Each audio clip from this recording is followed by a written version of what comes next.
Good morning, everybody. Welcome. It is Friday, March 1st, the day after leap year. Hopefully, y'all remembered it's not February 30th or 31st, March number 1. Good morning, and thank you for joining us. Aaron Phillips holding down the fort for the fantabulous Kiwanis Connects show. Anything and everything you want to learn about Kiwanis, we've got it right here, not because of me, but because of Doc Val, who you see on my screen here to my left. She joins us every week because she is that damn good. That's why, doggone it. We bring you the best of Kiwanis. Good morning, my friend. How are you? Aloha. I am absolutely fabulous. Every time I see your face, it just makes me so happy. And so Just think in a couple of weeks, you'll see it in person. I know. Right. The meteors keep coming faster and faster. Should we announce what we're going to do on Friday? Are we making that official? Yes, go for it. I will do that too. So Friday, March 22nd, the first day of Midwinter South at the hotel. Normally we're on at 9 a.m. However, I will be on the road, kind of like Val usually is, but I don't have a slick little segment cover like she has. So you just have to vision me in my car with my wife. We have planned a special Kiwanis Connects show for 4 p.m. Pacific that Friday of Mid-Year South at the hotel. We're going to line up some guests, come by and talk about midwinter. So mark your calendars. This is for you, John Brummer, Friday, March 22nd. At 4 p.m. Now, I do have to give a disclaimer. We are expecting some high winds here in the next couple of days, and Nevada Power, we're already getting them, but Nevada Power actually emailed all of their customers, commercial, residential, that there's the possibility of power outages during these winds. So, ladies and gentlemen, as you watch the show, if all of a sudden you see Val and I freeze in a position, it's not you, it's Mother Nature. Okay, so just keep that in mind if we automatically or accidentally fade away. So, Mother Nature has been smacking us all over the place, all over the world lately. What's up with that? I know. My friends in Tahoe are expecting 10 feet of snow. No. What's up with that? And someone had the nerve to, pull up pictures where there was snow in Arroyo Seco, and I said, do not manifest snow in my backyard. I do not want to see that. So. You've got enough moisture there to last you probably multiple lifetimes for people. Oh, yeah. Yeah. Are you good now? Everything good from all that rain and mud and everything? Are you kind of back to normal? We are now in the third wave, and so it's raining as we speak, and all the bulldozers are staged for the next session. But right now, we're blessed, no problem. Wow! And I worry more about our friends who get 8 feet of snow on their roofs. Oh yeah, that's people think because snow is light in weight, but when it's wet, really wet, and it gets compacted, oh dear Lord, not a good thing. By the way, just want to thank everybody as always for joining us here. Good morning, John. John, gotta love John. I love John Brummer. If you're watching us on Facebook, thank you so very much. Remember, we have two options. Of course, our show page, WWDB TV, and on YouTube, we have our YouTube channel now flying high, is on and active. Both channels there as well. And in about 5 days-ish, if you have Roku, if you don't, you should, if for no other reason, because WWDB TV is on Roku, you can catch our show, this show, Kiwanis Connects, and all the fantabulous information guests we've had over the last almost a year and a half now. Geez Louise. I almost said year, but it's a year and a half. And we've had shows that we're averaging about 40,000 views per week just on this one Facebook page, Val. And of course, we have had a couple of 110s pluses because of the follow-up on Lahaina and September 11th, and certain shows were much higher. But doggone it, 40,000 people a week around the world, people. We have our friends we have our friends in Africa, South Africa, all over the world. They're watching the show to learn. Can you believe it? From you and I, and of course, someone like our special guest who's going to be joining us today. Absolutely. And, our last set of topics have really resonated with people around the world. And so we've really been talking about diversity, equity, and inclusion. And it really made me think after our conversation with Rex, it was so important to bring it up during Black History Month. But it's not just during Black History Month that we need to be talking about all of this. And I had so many phone calls to say, please talk more about this. And in talking with our guest, I want to bring him on screen because Douglas Chadwick, he's Mr. Popularity. He's involved in so many different things. And so there's our superhero. Barry, I'm glad you called him in. His lightsaber, and I wouldn't want him to burn his house down over there. Good morning, Doug. Good morning, everybody. How are you all? Doing good. Thanks for having me. We're really glad you're here, Doug, because you have had just quite the amazing run. You've only been in Kiwanis how long? Just over 6 years. That's all. That's all. Isn't that amazing? Well, maybe 7 now, because 2017, 16. Good morning, Leanne. Absolutely. And it's like, Doug, I can remember clearly meeting you for the very first time. And it was one of those things. It was like we became kissing cousins. And it was just amazing because literacy truly is a superpower. And so you're a frequent flyer with us. So you know how we roll. Oh, yeah. Not only is he a frequent flyer, but he's usually in the chat room stirring the pot for us. So it's always good. So and advertising. I think I'm adding ingredients. I'm not stirring the pot. I'm adding ingredients. Very valuable ingredients.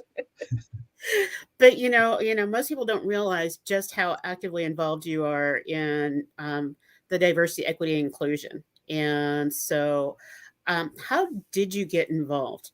How I got that spark?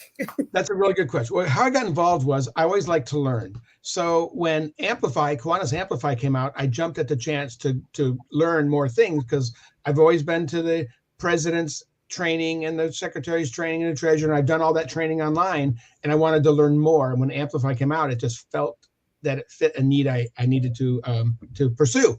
So I went through the training, and what hit me most was a module number 4 called Diversity, Equity, Inclusion. I'm thinking, I know how this works. I'm going to go to that and ace this course, or all that kind of stuff. But what I found out was there's so much I didn't know that I thought I would know that I learned. And so I took that knowledge and I learned and I use it all the time. And then when it came for the survey, I gave a survey how much I enjoyed this module.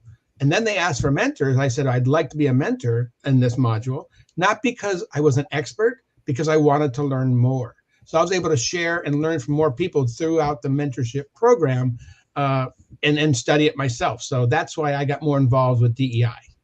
I think that's absolutely cool, and I think back to you actually working on a project of kids speaking across the world for COVID and speaking across the world in the US about COVID.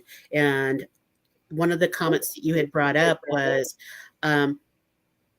we need to make sure that all the kiddos that are on the cover represent all the different kids. And right. And I think that's where we need to kind of really speak from is the experience that our kids are having, as well as the experience that our members have. Because I think oftentimes people go la la la la la, when that whole D word comes up, that whole diversity, how evil is that? And so when I've been to the Book Depot several times, and you have a really special segment in the Book Depot. Do you want to discuss it? So now that we've been able to acquire more books on DEI, we've been doing it. So we have a complete library of DEI library, where if there's a need, we're able to fill that need now with books of diversity, equity, inclusion. And it's not just kids books. We have older kids books too. So we're really happy that we're able to fill that need when it's wanted and needed, and we'll talk about that later too. Mm-hmm. So some of the books are about Black history, about women, powerful women from history that have been forgotten. So this is really important that we get that to the clubs and to other organizations to give them a voice, just like we did with the COVID book about kids, how their experiences through COVID. There was 50 voices in that book that we would never have heard had that book been produced. So that is the things that we're trying to promote and help with. Mm-hmm. Why do you guys why do you guys suppose books like this, specialized books and whatnot, why is it taking so long for our society to come out with stuff like, I mean, I can formulate answers to my own question, but I want to hear about you guys discussing that. Why is it taking so long to offer books like this specific for communities and all diversities? Val probably could answer that better than I. Well, I'm definitely gonna jump on in, because with my experience, I've been a trainer for diversity, equity, inclusion before we gave it the title, and taught the whole inclusion model and all of that. And it's all about fear. It is fear of other, and there is a model that people believe other people want to read about and see. And so, and I'm going to put it out there, and I know some people may start saying, oh my gosh, she's going political, but it's not political. I remember growing up and never seeing anything in books. So I truly believe that there are probably only 6 or 7 Black people in the world until I moved to Arizona in the 7th grade. And that was because we traveled around, and I only was introduced to one at a time, because my dad was in the military. So one person would come to the house, and, you know, when you're little, people look the same. But not knowing that every Black person is not my family. I think part of it also, Valerie, is that the perceived demand by the publishers, they said the demand wasn't there to publish enough books to make it worth their while. And now that the demand is there, I think we're seeing more and more books coming out. So the demand, I love that word for a lot of reasons. Mm-hmm. What has changed over the course of time that the demand has changed? When and why? Why has the demand all of a sudden gotten to a point where the publishers in this particular case said, all right, let's do it. Let's add it to our inventory. What's changed and why? Demand is a code word. I know. You know, when you're talking about DEI, it's all about code talkers. It's a whole nother language. And there's always been a demand, because all of us, brown, differently abled, specially abled, loving different kind of families, we've all been around a really, really long time. But I think it's a perceived demand. I don't mean as demand, it's perceived demand by the publisher. Not demand has always been there. It just hasn't been available because it wasn't economical, they thought, for them to make that happen. And now the demand is there, but also the need is there. Not just the demand, the need is there.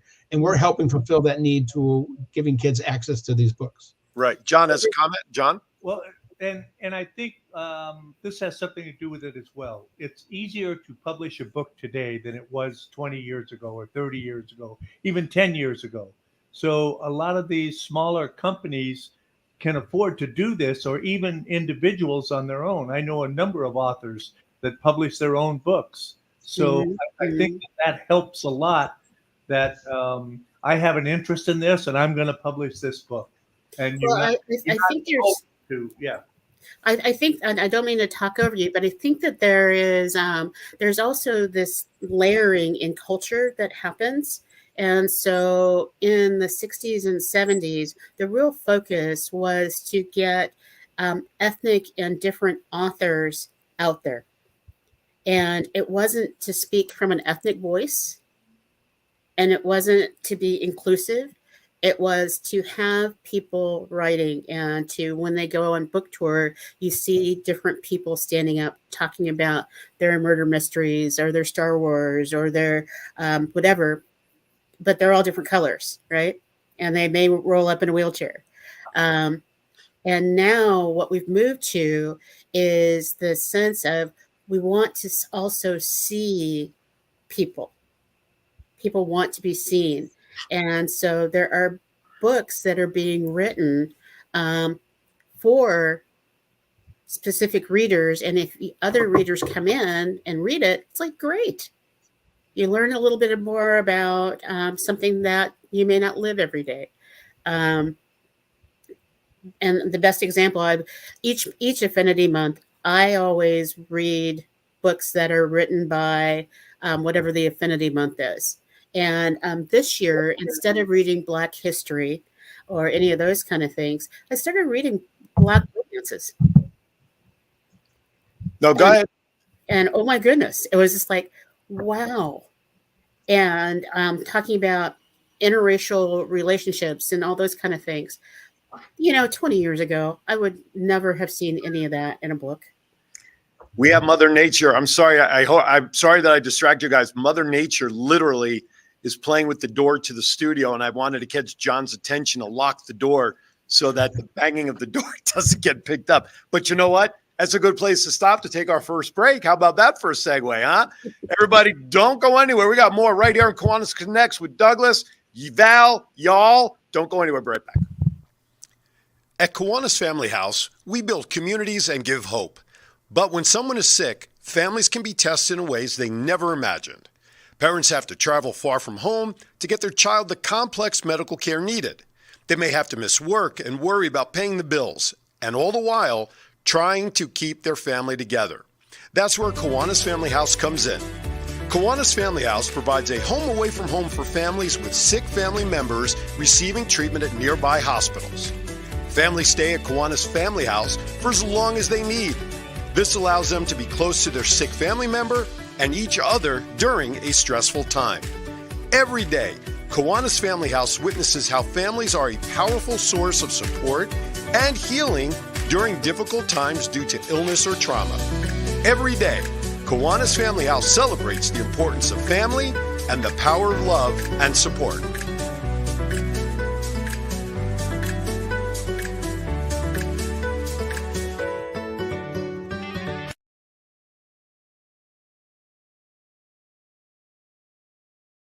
Thanks to the efforts of the Cal Neva District of Kiwanis, there's been a Kiwanis presence in the Rose Bowl Parade for more than half of the New Year's Day Parade since 1921. In the past, our efforts were funded through club sponsorships, outside sponsorships, by the generous donations from Kiwanis members or club foundations sponsoring riders on the Kiwanis float itself.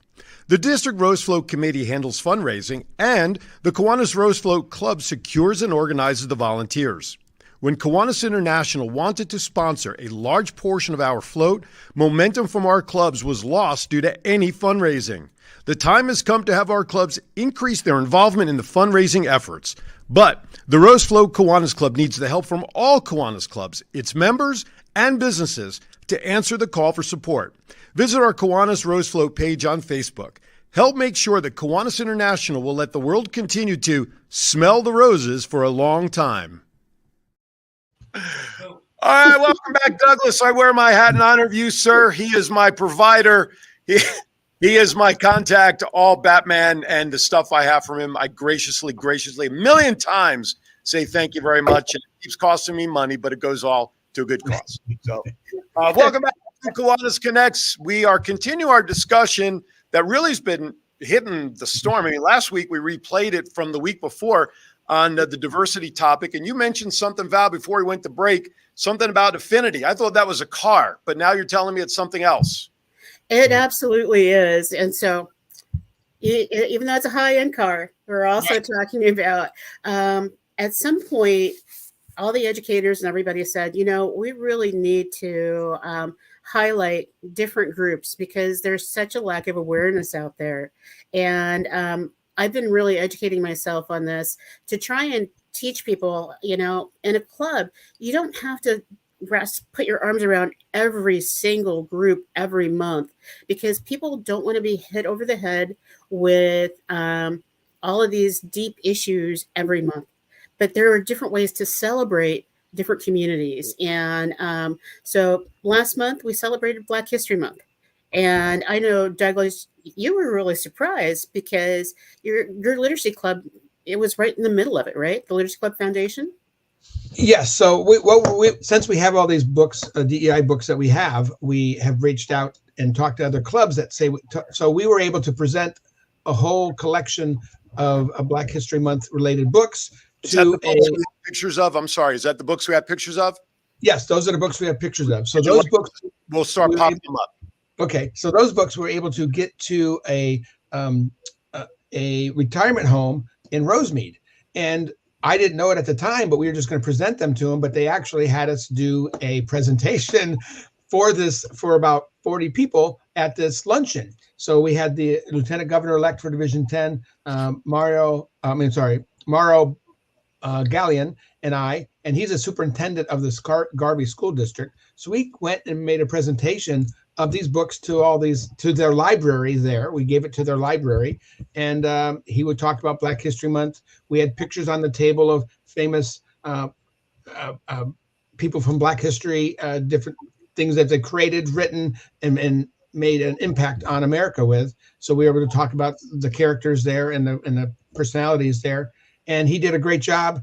They loved the books, and we're going to do more stuff with this particular organization. So that was one way. And then when people come by at the Y, we're able to give them and talk about DEI when they come into the book depot, and we give their kids books too that look like them. So they're really impressed with what we're doing, and it's really makes my heart really glad when we're able to do this for the public and for clubs. It's so exciting. And it's, it doesn't just start with Black history. It's like March is the celebration of Women's History Month.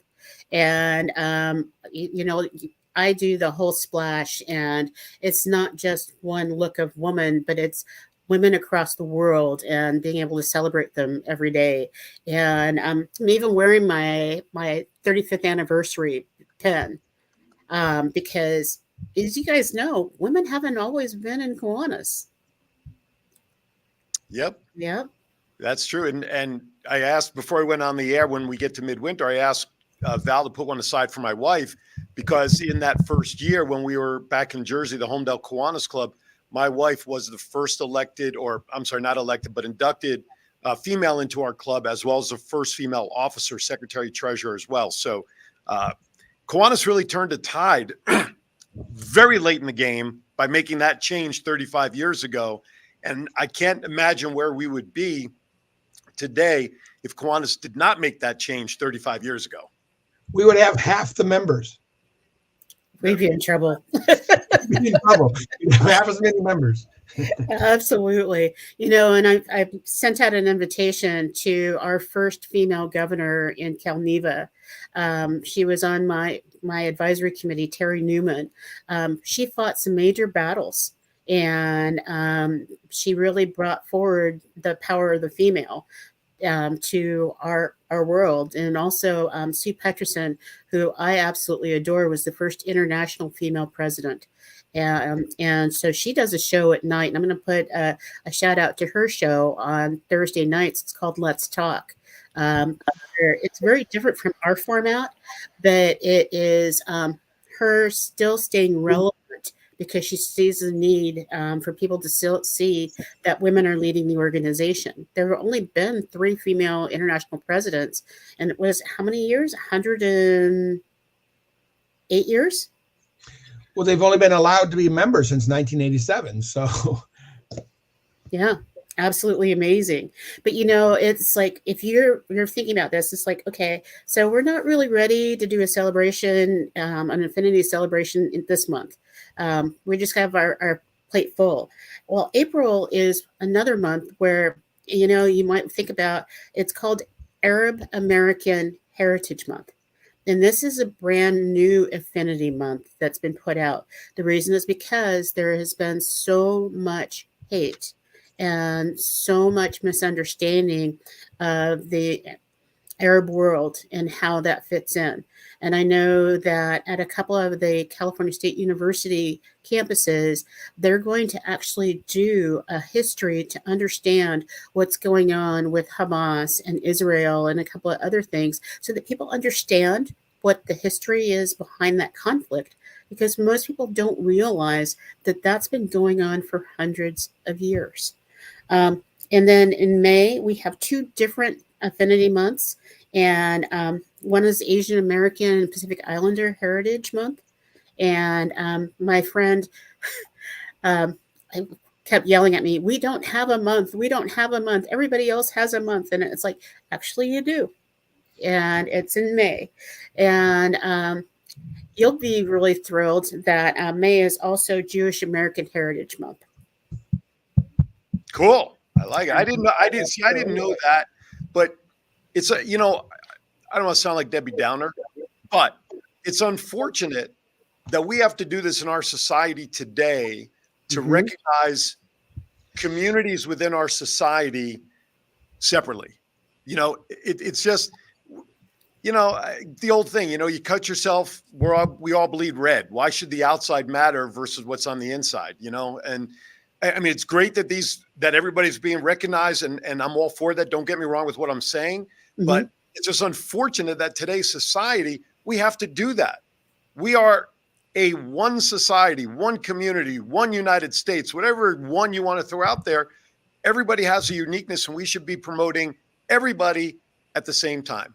That's all. You know, and I wish we could, and we should do that every day. But there's such a lack of awareness, and that whole political landscape that our kiddos and our club members deal with when they walk outside of a club meeting. There's a lot that they're missing. And the reason why I'm really promoting that we actually focus in is because we're missing out on members.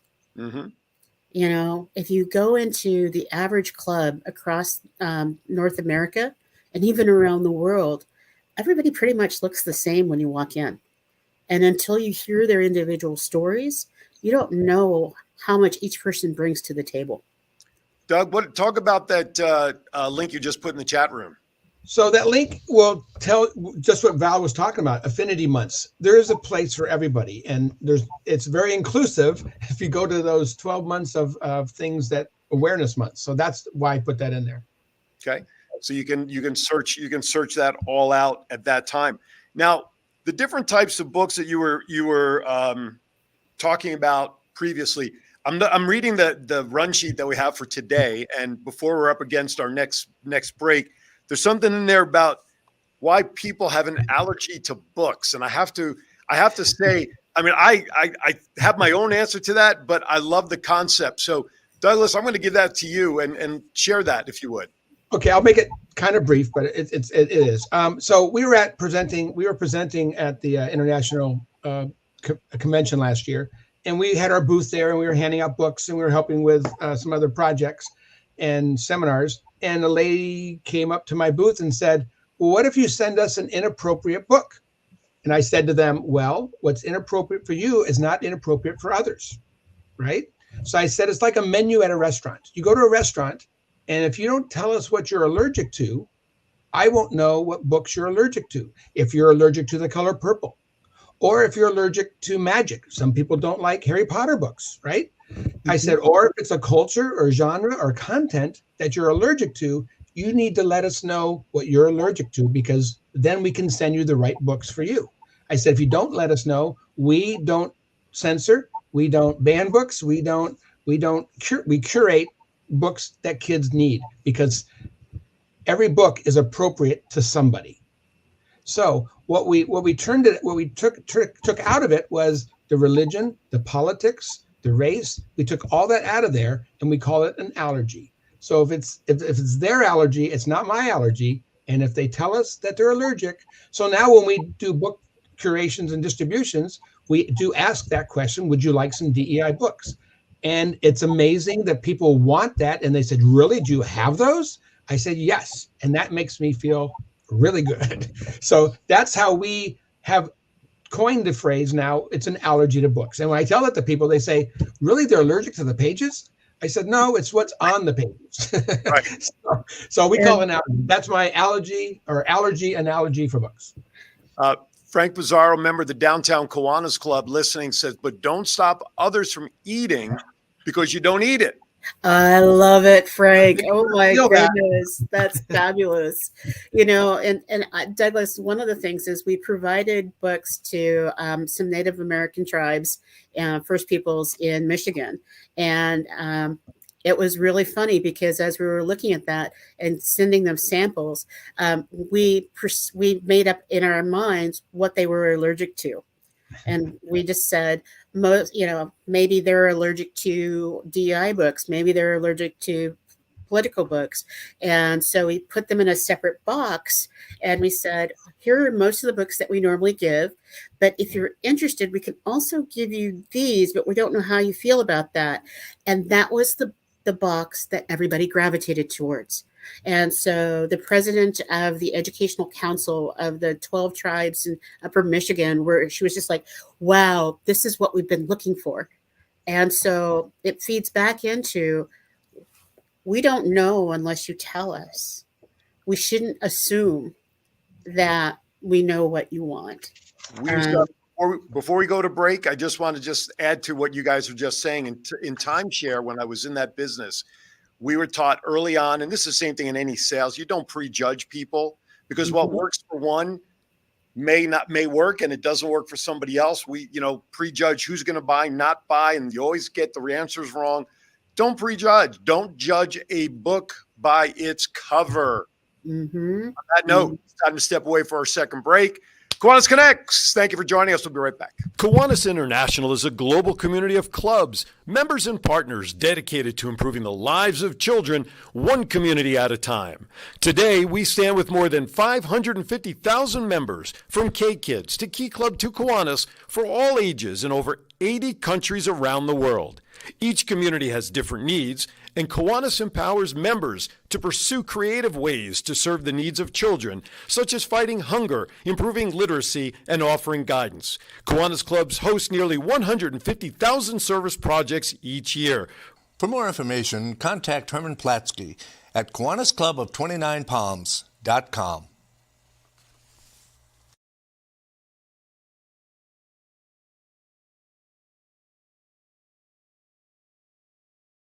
All right. Wait, that commercial, the Kiwanis Family House commercial, the Roast Float commercial, all those commercials that you guys are asking for. Well, all of you should be at the very least. The donation continues to keep this show on the air. Okay. So please, if you'd like more information to get a customized commercial, email me, KiwanisConnectsInfo@gmail.com. We have a new commercial coming out for stroke awareness. Thank you, Rocky and Mr. Brummer and Derek, for doing that. So folks, and by the way, Douglas, Miss Val, is in our corner that in the newsletters coming up, he's going to put a little spot in there to encourage other Kiwanis clubs to get on board with branding their Kiwanis club, or the individual members who have a business that would like to promote their business should be doing this. It's fabulous, if I may say so myself. Put the dad jokes in the yeah, no, oh, that's a good point. Douglas, can I put one dad joke in the article every month? Sure, I'll send you the invoice. On at WWDBT. Keep them out of the newsletter, Douglas. Well, we do have a trivia contest every month in the newsletter too, so maybe we can add a dad joke. Yes, once in a while. Come on now. All right. Now, as with anything, any procedures, any stuff that's out there, there's always a thing called best practices. So let's tap into that, Val and Douglas. What are some of the best practices and stuff that's going on with this program?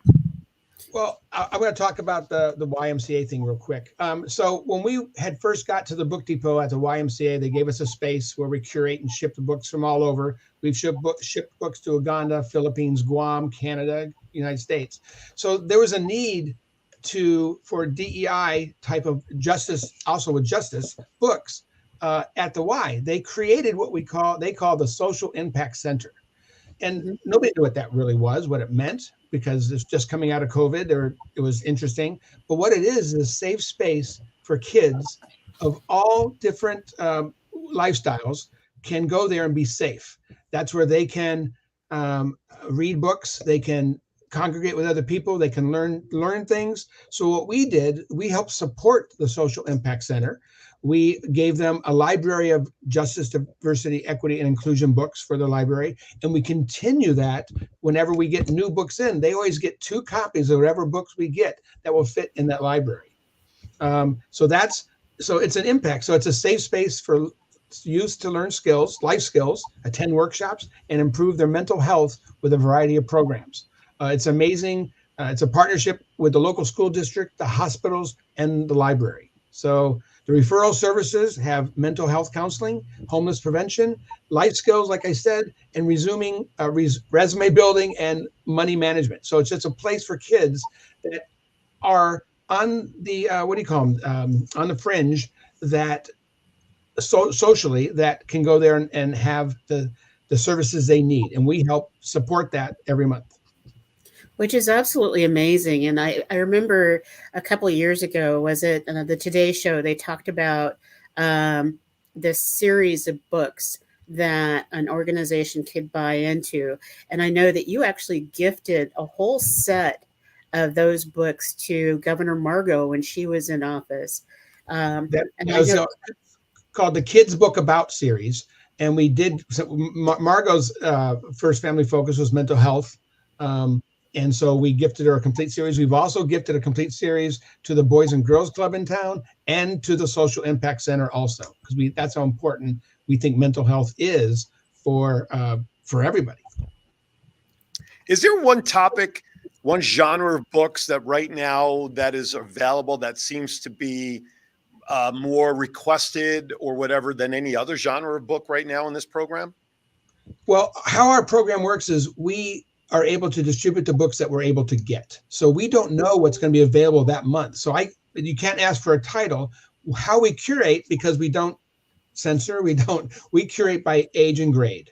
So, gotcha. And these are relevant, brand new books that are relevant. So yes, they would all like to have Diary of a Wimpy Kid, but at the price points we're able to get them and partner with the clubs, because we get books to clubs and organizations for as little as $2.50 a brand new book. And the average price of the book is over $10. So it's a really good value. So, and I wasn't going to do into the speech of how we do this, but that's how we do it. We don't curate to a title or author, but it's age and grade.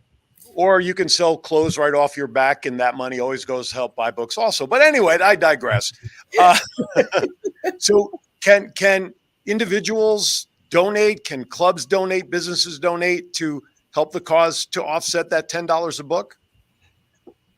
Well, we call it a partnership. So they help. We don't sell books.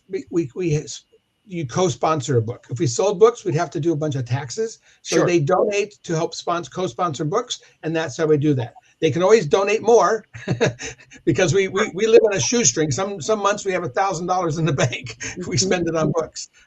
So so they can donate anytime they want, and I can put the website in, or they can email me for more information, which is in the chat also now. But yeah, this is amazing. But it's more about not what we do, but I think about diversity, equity, and inclusion, how we can help you with your projects for DEI, and how we are supportive and learning every day. And that's what I think the focus of this particular segment is. And, one of the things that we've been able to do is at one point we got in Who in the World is Carmen Diego? And we ended up with 1,200 of Where in the World or Who in the World is Carmen Diego? And I went to the school district in Salinas, which is the Central Coast, predominantly Latinx. And they decided that every sixth grader in the district was going to read Who in the World is Carmen Diego? And our literacy club provided a brand new book to every kid in the sixth grade level. That's really huge. And so the Salinas Literacy Club started up, and now they have adopted 3 schools. And every month they give a brand new book that's bilingual to all of the kiddos in the first grade in all 3 schools. And so these kiddos, by the time they get to second grade, all have a library at home of books, and in those libraries they're seeing people that look like them in each one of those books, and it's so exciting. And they're teaching their parents how to read English, and some of them are teaching their parents how to read. We've learned that also with our little libraries, where the mother would come and get a board book and read it to the kids, and they were learning English. So the parents were learning English also, which is a big bonus for both of them. Mm-hmm. And so what this is doing is it's not just about different languages, but it's also about that whole topic about equity and inclusion, because if everybody can read, then they have a superpower to be able to make decisions for themselves. And once you know how to read, it's not a skill that can be taken away from you. And that means they can read contracts, they can read job descriptions, they can read their medical um, diagnoses, and they can ask questions. But if they're only told and have to depend on other people, it doesn't work, and it keeps people suppressed. So that's the part that just makes my heart sing, to know that if you've got a book in your hand and can read, you can open up the world. Knowledge is power. Power is knowledge. It's like when I tutor my fifth graders in math, and not all students love math. So they come in frowning. Oh, I hate math. I hate that. And I remind them, you know what? You can't escape numbers, kids. They are all around us.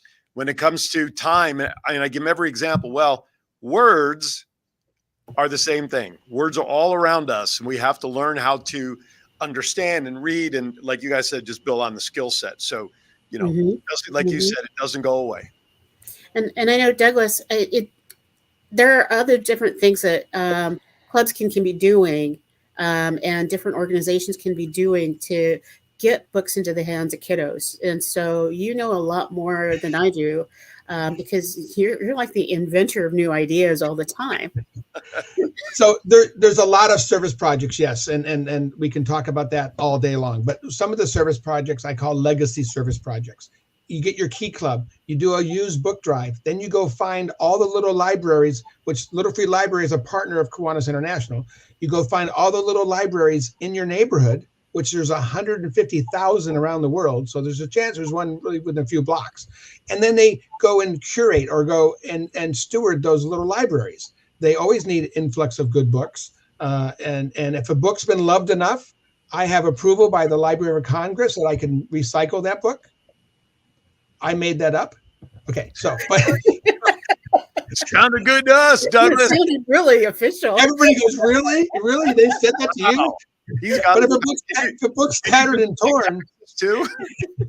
But if a book's tattered and torn, a kid's not going to want to read it. So recycle that and put a new one up. But do book drives. Get with your clubs. It's an easy thing. Any age group can do that. Get some labels from your club. We can help you provide labels too. We can see what works for us, but get labels for your club. It gets branding to Kiwanis. That's what we need to do. You can build little libraries. Like Leanne just said on the chat there, they have 3 going up now. We have 3 for South Pasadena we're building right now. These are large ones going in schools. So there's ways to do that. If you want any ideas for service projects relating to literacy, I'm the guy to contact. I've been dubbed, I think this past week, Mr. Literacy or something like that. That was a pretty funny meeting. So just contact us. We can help you with literacy. We love literacy. Val has one of the best stories about literacy, about the refrigerator. If you could share that story, how your level of literacy, I love that story. When you're moving, it's pretty traumatic for kiddos. And my mother, we moved 17 times in 15 years. And so it was really important for my mom to normalize that. And so we would get excited because we knew we were moving when the books started to stack up on top of the refrigerator, because we always had long plane rides or long car rides. And so we couldn't touch those books until we were ready to move. And so you have to have your suitcase packed, and so as we're getting ready, you might be able to get one of them down, but you didn't get all of them until we were moving. And so my mom really put the joy of literacy into us. And for most of my life, books were my friends. When you move so much, it's hard to make friends. And so thank you for letting me share that story, Douglas, because my mom really knew where it was at pretty early on. So did the height of the refrigerator in any way, shape, or form dictate the height of the books? No. It was of what my mom could afford that dictated the height of the books. You can tell how young Valerie is because the old refrigerators were round on the top and they would have fell off. So she was pretty young. That's very true. That's a good point. A lot of Velcro would be needed there. And a story on literacy can't really end that way without me telling how I met Val real quick. Okay. I was new to Kiwanis. I had a booth at the Decon, and I was giving away books to promote our Literacy Foundation. And the best thing to get people to come to your booth is give things away free. especially to Mama Flo.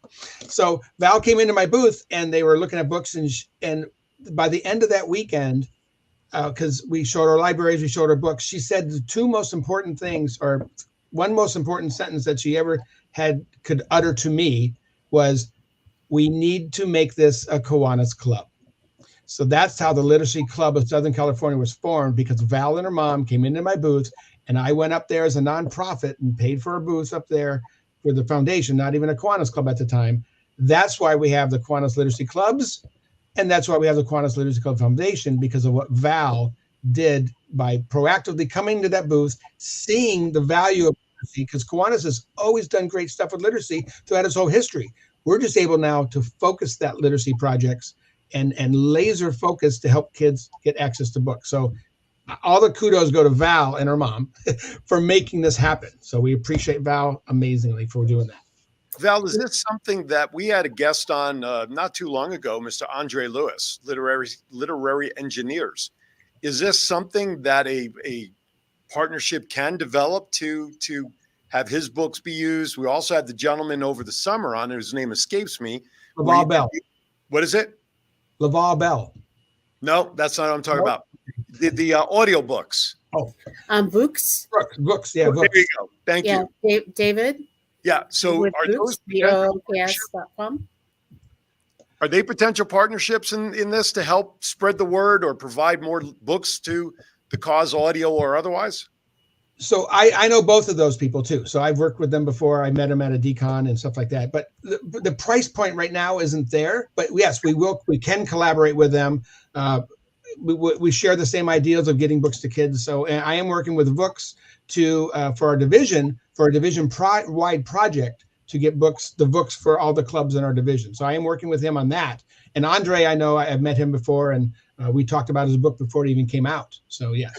And so one of the things to answer the overall question, though, is separate from the Literacy Club Foundation, those folks have really been partnering with a number of clubs. And so both Vooks and Andre and the Little Iguanas have partnered to help with the recovery in Maui. And so they've all donated a number of subscriptions and resources for Maui, as has the Kiwanis Literacy Club Foundation donated a number of books as we build the first library in Lahaina. And so it all ties together. And so each one of us offers a resource to Kiwanis. And so that's why I want to always talk about the fact that you may only want a little bit of what we have to offer from this show. But even that little bit is going to change the world in your club. And there may be a retired librarian that all she wants to do is put books into the hands of kids. And if your club says, hey, would you chair our little free library process and curate the books that go into it and drive around town as your service hours and put books into the empty free library boxes, that would be awesome. That's your service. And because we're insured, if somebody runs into your car because they're so excited to get to the book box, our insurance covers it. All right. Two things. Maritza asks a quick question. How many other literacy Kiwanis clubs are actually out there? 6. All right. Half a dozen. Where's the furthest one away, Val? Furthest one away, I think, is in the Philippines. Yeah, isn't one in Barbados? They are opening it. I don't think it's open yet. Okay, good. Yep. Exciting. All right. As time is ticking down through the hourglass, one other question and event of note. March 2nd through the 6th is Read Across America Week here in our state. Next week, which is the last week of school before spring break, we call it Nevada Reading Week, where guests go in to read. Or Val, you're going to be connected with Eileen's school electronically. She hasn't forgotten. She's working on that. And my school is hoping to host some of our downtown Kiwanians to come in and read. But is that in conjunction with that? Is that the same kind of overlapping program? Yes. Yeah. And March 2nd, tomorrow, we're giving away 500 books with cooperation with Division 35 in Roland Heights, We have our bookmobile trailer out there. We'll be giving away prizes and handing out free books. And the Roland Heights Club sponsored those 500 books. Can you put me a picture of the amazing van and everything, the trailer on Kiwanis Cnnects? Because I don't think people realize how amazing and cool that is. And I know one of the superheroes, that's got to be me. She looks just like me. Yeah, it's pretty cool. I will do that. I'll add some pictures to our trailer and our booth, how our booth's set up and stuff like that. Now I'm intrigued. Real quickly, Douglas, the new image you sent down for us to use. I know you put that image together for that segment, but you didn't put the sound effect in there, did you? No, I got no. It. Oh, no, on the new one. I don't have it on the new one. Okay, yet. So I think for Val's purpose, we need to use the old one first because of the sound. Then we'll pop up the new one provided by Douglas. It's now time for Val on the road.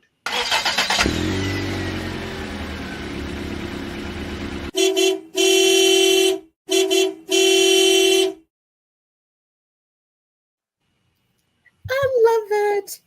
There you go. We'll add the sound effect to that. Thank you. Douglas put that together. Thank you, Douglas. Appreciate that. All right, Val, take it away. You know, I wish the Corvette that was out in my driveway looked that good. I'm telling you, I would make it pink. But this is going to March as an overall process is going to be going quickly. And so as far as being on the road, where our Key Club Lieutenant Governors are all going through their training. And so I get to step back into one of my old roles, and I am the chaperone to take two our Lieutenant Governors, one incoming Key Club Lieutenant Governor, one outgoing, to their training. I'm going to be also going up to the Book Box and Book Hub in Northern California to deliver a bunch of used books, because we are going to be populating a number of senior centers with gently read books for seniors. Oftentimes you'll go into the senior center libraries, and those books are so loved. They have so much tape on them. And so I do hope the Library of Congress is happy with us recycling those, and we're replacing them. And so very excited about that. I'm headed back to the Central Coast to talk about opening new clubs. And so we will be opening a new club starting up in Willow Creek, which is really far away for many people. But it's right next to a First Peoples reservation. So we're excited about that. And then just so many things I can't even tell you. But I'm really excited about being on the road. And so if you guys want to learn more about the Kiwanis Literacy Club Foundation, definitely reach out to Douglas. If you want to know more about service projects, or you're doing a fabulous literacy club, literacy-based service project like they do in Nevada, all their books come for free. And so they're giving brand new books away on a monthly basis. They're putting books in lunch backpacks. And so the kid has a brand new book on the weekends. There are a bunch of amazing literacy projects that you can do. So share them on Kiwanis Cnnects. Let's share the love. Don't keep it secret. And we'd love to have you on via video, if nothing else, to talk about the project in person. Come on now. It's your platform as much as it is anybody else's to share what's going on. Okay. Are we ready? I have to ask, is my number one bad dad joke fan listening, Val? He is. All right. Andy, thank you, sir. Without Andy, I couldn't make these possible. Now, Douglas, if you do send John an invoice, he'll pay it just to keep me from doing these. So you may make a few dollars. So, all right, here we go. Is everybody ready? Val, you ready? Ready. All right, I hope so. There goes the power. There goes. I got 6. That one doesn't count as a joke, by the way. Stop laughing. Save it for the jokes. I got 6 for you today. So let's get started with number 1. What do you call a factory that makes okay products? A satisfactory. Satisfactory. It's a few. See, my job is done regardless of the reaction. Next one. What does a sprinter eat before a race? Fast food? Nothing. They fast. Oh, Number 3. fast food's better. They're so fast I didn't even see them. What do you call someone with no body and no nose? Oh, I know this one. Nobody knows. Everybody knows, yes. That has an afterburn to that one. You guys will start laughing a couple hours from now. And you're not gonna remember why, and that joke will pop in your You head. just finally kind of hit me. Right, exactly. It's it's like that indigestion. You know what I'm saying? Next one. Hey, you think swimming with sharks is expensive? Swimming with the sharks cost me an arm and a leg. Oh my God. I wish I could take a screenshot of Val's face. That'd have been a great one. Oh, I like that one. All right, last one. Mercifully, thank you very much. I hope Andy's laughing. I do not see any jokes in here, which is not boding well for me. Usually he comments on at least one of them. Well, hopefully this will be it. Hey, can you tell me why the Scarecrow actually won an award recently? She was a stand-up comic. Say that again, Douglas? Was he standing up in a crowd or something? Nope. Okay. Oh, John, because he was outstanding in his field. There you go. There you have it. Thank God. That's it. Can we like have Andy read a couple jokes sometime? Well, if he's got them, I have no problem. Listen, with all due respect to Andy, I had an international president give me a joke on bad dad jokes. Yes. Okay. But he could be your sidekick for this. Like you could be the host and he could be your sidekick reading the jokes. Oh, no, wait a minute. But they're it's my, why would I want to do that? No, I'm only kidding. Anyway, listen, here's another reason. Go to the Kiwanis Cnnects Facebook page. If you got a bad dad joke, I'll tell you what, I'll make you all a deal. Put your jokes in there and I'll send you a hug in appreciation for participating. Love Or it. better yet, come collect at Midwinter South. Challenge accepted. All right. So John has a I quick wanna- job I wanna comment you want to highlight make, John, something. before we start saying goodbye. I have a joke, but you're not going to like it. Oh, I never do, but go ahead. This is from John, the producer. So if you don't like the joke, you can email him at john@wwdbtv.com. So we all remember the serial killer Jeffrey Dahmer. Oh, yeah. Okay, well, what a lot of people don't know is that when he was arrested and they found not only all the body parts in the freezer, but they also found a bunch of noses because he was planning to go into business as Dahmer Nose Pizza. Oh, no. Bad. No more from you, John. John, the tribe has spoken. Oh, my God. Oh, my gosh. All right. Didn't I tell you you wouldn't like it? You know, the funny thing, Didn't I tell you? I warned you. you did. And that's my bad for actually, my bad for actually urging you on. Diane, feel free to try to share those jokes up in Alaska. I don't know if they'll work any better up there, but who knows? All right, that's cool. Oh my God, please stop. Okay, so thank you, Douglas. Val, let's wrap it up before I say goodbye. Goodbye. I always love hanging out with you, Doug. So thank you. Come back anytime. And so I just want to highlight that this isn't the last time we're going to be talking about diversity, equity, and inclusion, because I had one of these brainstorms. It was kind of like the light bulb. And so we're going to mix up the letters and come up with a new logo. And it's called IDEAS. It is inclusion, diversity, equity, allyship, and service. And so pulling that all together so that you can share your ideas with your club in a way that doesn't set off the alarm bells for them. And so the best way to be able to do that is actually to talk about institutional bias and why people would shy away from any of these topics to start with. So John Carlson will be coming in, or Joel Carlson will be coming in next week. And we hopefully have 2 other special guests that are professionals in the field to talk more about institutional bias. So take it away, Mr. Aaron. Excellent. Douglas, once again, thank you for coming on. Hopefully we'll see you in a couple of weeks in Riverside. And Looks again, like thank you for all of my Batman paraphernalia. You are my dealer. I love it. All right, everybody. Hey, listen, great show today. The conversation on diversity, equity, and everything else should not stop because we are going off the air, okay? This is every day. every minute, 365, 24/7. Let's keep that in mind. What did Maritza's comment say? We've been doing the Domino's perfect combo a lot. I'm going to have trouble now. She's not going to be able to order Domino's. All right, everybody. Hope you enjoyed today's show. At least one bad joke maybe you like going out. Thank you for watching, everybody. We'll see you next week right here. As always, be kind to everybody. Why? We're all we have. Thank you for watching. We'll see you next week right here. Kiwanis Cnnects.